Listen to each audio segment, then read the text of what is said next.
O que é hipertensão? A hipertensão arterial ou pressão alta é uma doença caracterizada pela elevação dos níveis tensionais no sangue. É uma síndrome metabólica geralmente acompanhada por outras alterações, como obesidade. Cerca de 20% da população brasileira é portadora de hipertensão, sendo que 50% da população com obesidade tem a doença. A hipertensão pode acontecer quando nossas artérias sofrem algum tipo de resistência, perdendo a capacidade de contrair e dilatar, ou então quando o volume se torna muito alto, exigindo uma velocidade maior para circular. Hoje, a hipertensão é a principal causa de morte no mundo, pois pode favorecer uma série de outros fatores de risco. A hipertensão é herdada dos pais em 90% dos casos.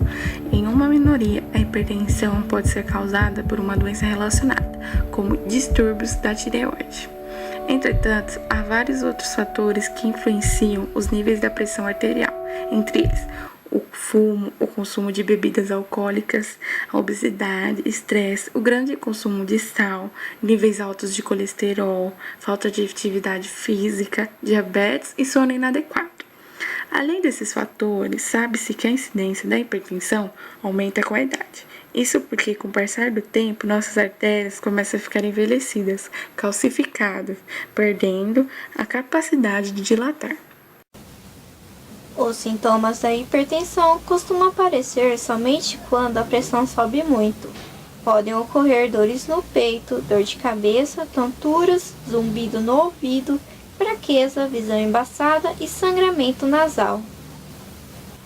O diagnóstico de hipertensão é feito pela medida da pressão. A forma mais comum é a medida casual, feita no consultório com aparelhos manuais ou automáticos. A hipertensão também pode ser diagnosticada por aparelhos que fazem aproximadamente 100 medidas de pressão durante 24 horas. A hipertensão não tem cura, mas tem tratamento para ser controlada. Somente o médico poderá determinar o melhor método para cada paciente, que depende das comorbidades e medidas da pressão. É importante ressaltar que qualquer tratamento para hipertensão nem sempre significa o uso de medicamentos, mas se esses forem indicados, ela deve aderir ao tratamento e continuar a tomá-lo mesmo que esteja se sentindo bem. As principais complicações da hipertensão são AVC, por infarto agudo do miocárdio ou doença renal crônica. Além disso, a hipertensão pode levar a uma atrofia do músculo do coração, causando arritmia cardíaca. É importante ressaltar que qualquer combinação de fatores de risco é sempre muito mais grave, pois o risco das comorbidades é multiplicado. Em média, uma pessoa com hipertensão que não controla o problema terá uma doença mais grave daqui a 15 anos. Para a prevenção da hipertensão, é preciso que as pessoas em idade adulta meçam sua pressão pelo menos uma vez ao ano com acompanhamento médico. Segundo o Ministério da Saúde, a hipertensão arterial atinge 22,7% da população adulta brasileira. A partir de 65 anos, a mesma condição é observada em 59,7% dos brasileiros.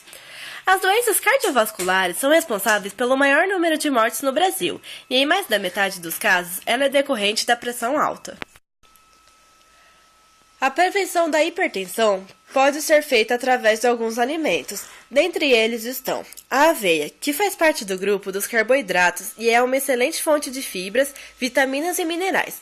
O alimento auxilia no processo de emagrecimento por retardar o esvaziamento gástrico, o que prolonga a sensação de saciedade.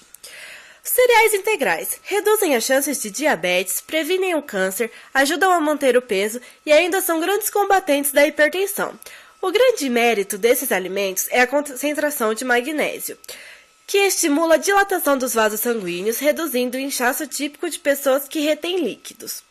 O alho é uma ótima fonte de vitamina C e tem alto poder antioxidante, atuando na diminuição de radicais livres, responsáveis pelo envelhecimento precoce, pelo câncer e até por doenças cardíacas. A combinação de diversos elementos presentes nesse alimento, como o magnésio, atuam na dilatação dos vasos sanguíneos, reduzindo a pressão e facilitando a circulação do sangue. Diagnóstico. O diagnóstico leva em conta as características clínicas e dados laboratoriais. Basta a associação dos 3 fatores para diagnosticar a síndrome metabólica. A glicemia em jejum oscilando entre 100 e 125 ou entre 140 e 200, depois de ter tomado glicose. Valores abaixo de HDL, o colesterol bom, e elevados de LDL, o mau colesterol. E níveis aumentados de triglicerídeos e ácido úrico. Prevalência. As manifestações começam na idade adulta ou na meia-idade e aumentam muito com o envelhecimento. O número de casos na faixa dos 50 anos é 2 vezes maior do que aos 30 e 40 anos, embora acometa mais ao sexo masculino. Mulheres com ovários policísticos estão sujeitas a desenvolver a síndrome metabólica, mesmo sendo magras. Síndrome metabólica É uma doença da civilização moderna associada